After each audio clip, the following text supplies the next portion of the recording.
नमस्कार मित्रांनो, नवरी मिळे हिटलरला या मालिकेच्या 26 ऑगस्टच्या भागात आपल्याला असं बघायला मिळतं की लीला आता रेस्टॉरंटमध्ये काम करत असते, लोकांच्या ऑर्डर्स घेत असते, त्यांना सर्व करत असते.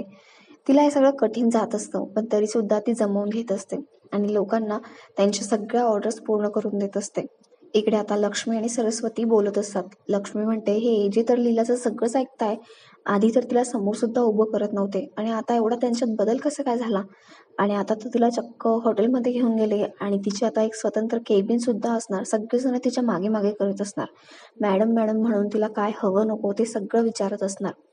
आणि हे आपल्याला महागात पडणार आहे सरस्वती. म्हणजे बघ ना, इथे ती सासूगिरी करेल आणि तिकडे हॉटेलमध्ये मालकीन बनून बसली असेल, सगळ्यांना ऑर्डर सोडत असेल. आणि आता एजेंटनी तिला खूपच डोक्यावर बसवलंय. आधी तिचं फक्त आजीच ऐकत होत्या, आता तर एजे देखील ऐकायला लागले. मला तर भीती वाटते की लीला सगळ्या गोष्टी आपल्या हातात घेईल आणि आपल्यावर खूप रुबाब करेल. मग आपलं काय होईल. सरस्वती म्हणते, नाही या वहिनी, आपण तिच्या ऑर्डर्स फॉलो नाही करायच्या. ती आपल्यावर रुबाब नाही करू शकत. आपण एजंट सोबत बोललं पाहिजे. लक्ष्मी म्हणते, हो, वेळीच त्यांना सांगितलं पाहिजे. आणि लीलाची हुकुमशाही आपण नाही सहन करायची. आपण नक्कीच काहीतरी केलं पाहिजे. आता सरस्वती म्हणते, पण एजंट सोबत बोलणार कोण. इकडे आता लीला परत ऑर्डर्स घेत असते. काही जण तिला टेबल पुसायला सांगतात, काही जण तिला मोठमोठ्या ऑर्डर्स देतात. सगळं काही ती व्यवस्थित आठवणीने पार पाडत. आता इकडे किशोर आलेला असतो आणि लीलाला तो वेटरच्या कपड्यांमध्ये बघतो. त्याला माहिती असतं, पण तो असं दाखवतो की तो पहिल्यांदाच लीलाला बघतोय.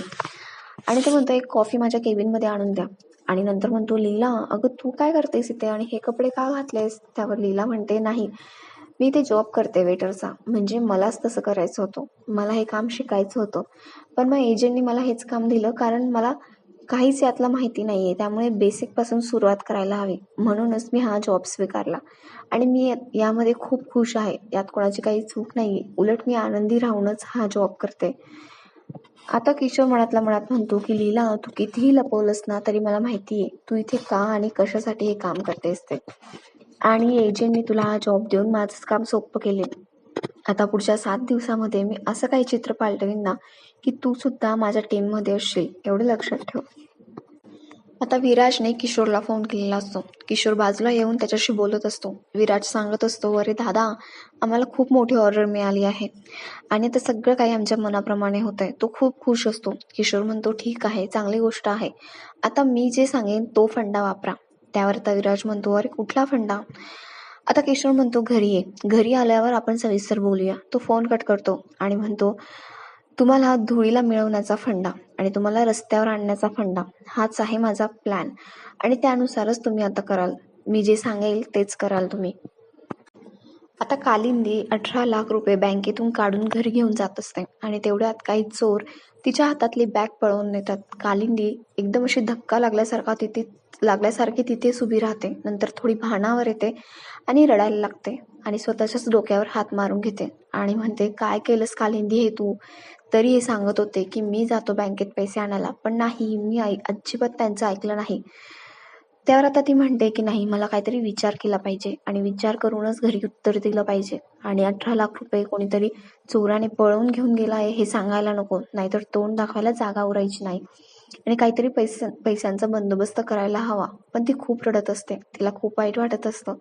18 लाख रुपये तेही एजंट कडून घेऊन साळुंकेचं कर्ज फेडण्यासाठी तिने काढून आणलेले असतात. पण चोरटे लोक तिचं ते सगळे पैसे घेऊन पळून गेलेले असतात. ती खूप रडत असते. इकडे आता लीला घरी आलेली असते. तिला खूप आनंद झालेला असतो. हॉटेलमध्ये काय काय घडलं ते सगळं तिला आजींना सांगायचं असतं. ती खूप उत्सुक असते आणि घरी आल्याबरोबर आजींना आवाज देऊ लागते आणि म्हणू लागते, आजी कुठे आहात तुम्ही, मला तुम्हाला सगळं सांगायचंय. आजी म्हणतात, हो ना, कसा गेला आजचा दिवस. त्यावर लीला म्हणते, खूप छान होता, चला ना, मला तुम्हाला सगळं सांगायचंय. आजी म्हणतात, सांग ना इथे. लीला म्हणते, नाही, आपण रूम मध्ये जाऊ, मग मी तुम्हाला सगळं सांगते. आता ती आणि आजी रूम मध्ये जातात. इकडे श्वेता, लक्ष्मी, सरस्वती तिथेच बसलेल्या असतात. लक्ष्मी म्हणते, बघितलं, आपल्यासमोर तिला काहीच सांगायचं नव्हतं म्हणून आजींना रूम मध्ये घेऊन गेली. श्वेता म्हणते, हो ना, एक दिवस रेस्टॉरंटमध्ये काय गेली, हिचा तोरा बघा, रोज जायला लागली तर काय होईल. आणि काय ग लक्ष्मीताई, तुझ्या त्या दुर्गा वहिनींना काही फरक पडतोय का. हळूहळू ती लीला सगळी सत्ता आपल्या हातात घेते आणि ह्या हातावर हात धरून बसलाय. वेळीच काहीतरी कर हा.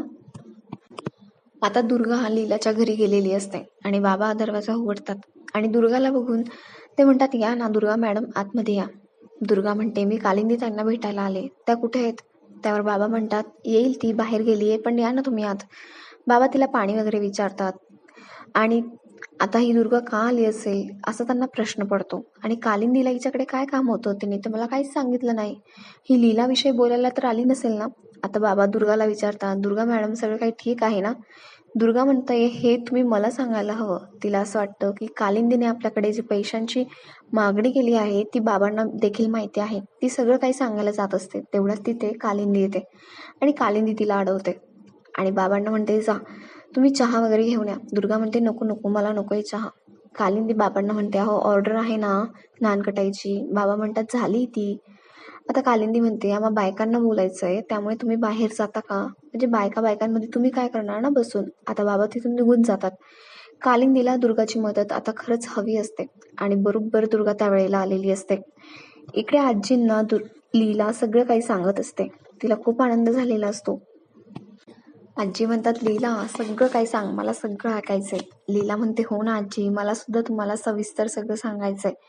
आणि लीला आता सगळं सांगत असते की तिने किती ऑर्डर्स घेतल्या, किती लोकांना सर्व केलं, किती टेबल पुसली, सगळं काही ती सांगत असते. आता आजी म्हणतात, तुला अभिरामने हे काम दिलंय, मला वाटलं तो तुला एक छान केबिन देईल, तुला ऑफिसचं काम देईल. त्यावर लीला म्हणते, अहो नाही, म्हणजे एका जागी बसून काम करायचं असेल ना तर मी बोर झाले असते. बरं झालं मला असं फिरण्याचं त्यांनी काम दिलं आणि मला आता छान झोपही लागेल. मी खूप दमले आज आणि माझी मनातली इच्छा पूर्ण झाली. मला आज त्यांनी एक छान युनिफॉर्म दिला, त्यावर हॉटेलचा लोगो सुद्धा होता. ते घालून ना मला खूप आनंद झाला, खूप छान वाटत होतं. आणि माझे बाबा ना नेहमी सांगत असतात की माणसाने असं झटून काम केलं पाहिजे, म्हणजे त्याला खूप समाधान मिळतं, मन प्रसन्न राहतं आणि रात्री झोप सुद्धा छान लागते. आज खूप दिवसांनी मी खूप दमले आणि आज मला खूप छान झोप लागणार आहे. माझा आजचा दिवस खूप छान होता. आजी आता हे सगळं ऐकून खूप खुश होतात. लीला एखाद्या लहान कामाला सुद्धा किती मोठं करून करत असते हे बघून त्यांना खूप आनंद होतो. त्या म्हणतात की लीला, आज ना मला तुझा खूप अभिमान वाटतोय. माझ्या अभिरामने कामाच्या मध्ये कधीच नाती आणली नाही आणि त्याला त्याची तत्व जपणारी बायको मिळाली आहे. मला हे बघून खरंच खूप आनंद होतोय. लीला, तू माझ्या अभिरामच्या आयुष्यात आलेलं खणखणीत नाण आहेस. हे ऐकून लीलालाही खूप आनंद झालेला असतो. तिला स्वतःवरच खूप प्राऊड फील होत असतं. इकडे आता लीलाचे बाबा विचार करत असतात की कालिंदी आणि दुर्गाताईंमध्ये काय बोलणं चालू असेल. या कालिंदीचा काही नेम नाही, ती काय करत असेल ना माहिती नाही. ते आता खिडकीतून बघत असतात की कालिंदी आणि दुर्गा यांच्यात काय चालू आहे ते. दुर्गा आता कालिंदीला पैसे देत असते. कालिंदीनेच ते मागितलेले असतात, त्यामुळे दुर्गा तिला ते पैसे आणून देत असते. आणि बाबा हे बघतात. बाबा तिथूनच ओरडतात आणि म्हणतात, कालिंदी काय करतायस, हे पैसे का घेते त्यांच्याकडनं? त्यावर दुर्गा म्हणते, अहो कालिंदी ताई चालवते आमच्याकडे पैसे मागायला एजंटकडून आणि त्यामुळेच मी पैसे त्यांना आणून देते. आता बाबा म्हणतात, अहो का देताय तुम्ही तिला पैसे? ऑलरेडी एजंटने आम्हाला पैसे दिले, म्हणजेच ब्लँक चेक दिलाय आमचं कर्ज फेडण्यासाठी 18 लाख रुपयांचं. म्हणजे ते चालवते घरी आणि त्यांनीच दिलंय आणि तुम्ही आता हे पैसे दिल्यावर अजूनच आमच्या डोक्यावरचं ओझं वाढणार आहे. आता दुर्गा हे ऐकते आणि तिला धक्काच बसतो की एजंटने ब्लँक चेक दिला यांना. तिला आता कालिंदीकडे बघून तिची दया येत असते आणि खूप रागही आलेला असतो. आता बाबा ते सगळे पैसे दुर्गाला परत देतात आणि दुर्गा सुद्धा ते पैसे आपल्या पर्समध्ये ठेवून रागारागात निघून जाते.